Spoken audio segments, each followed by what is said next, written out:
Now you have all the information you need to start running a highly effective Instagram campaign that can help add value to your business, that will send the message that you want to send, and that will bring many more followers to your brand. This is a highly effective tool, and if you follow these tips to the letter, you'll find it offers amazing ROI.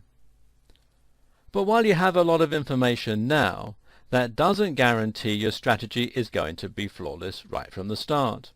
In fact, it's still highly unlikely that this will be the case. What's more likely is you'll start off slowly, make lots of mistakes, and generally take an awfully long time to develop a really big following. The point is, to be successful, you really need to spend some time knee-deep in Instagram marketing to learn what works and what doesn't. This means giving it a go, looking at what works and what doesn't, and then gradually honing and improving your strategies and your offerings. This is key in any area of internet marketing. Getting feedback, analyzing your data, and looking at what works is how you evolve your strategy to become optimized for the market that you're in.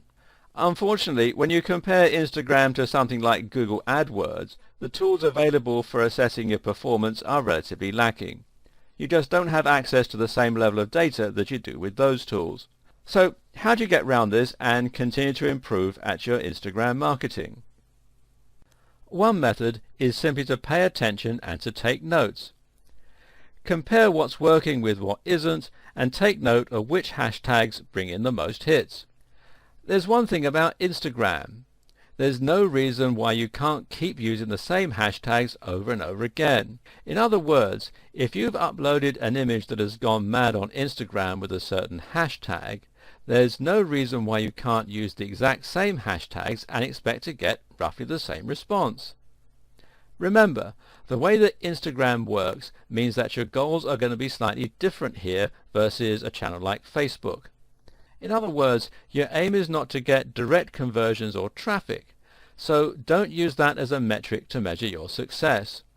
Instead, look at your likes, your follows, and your general engagement to see what's working.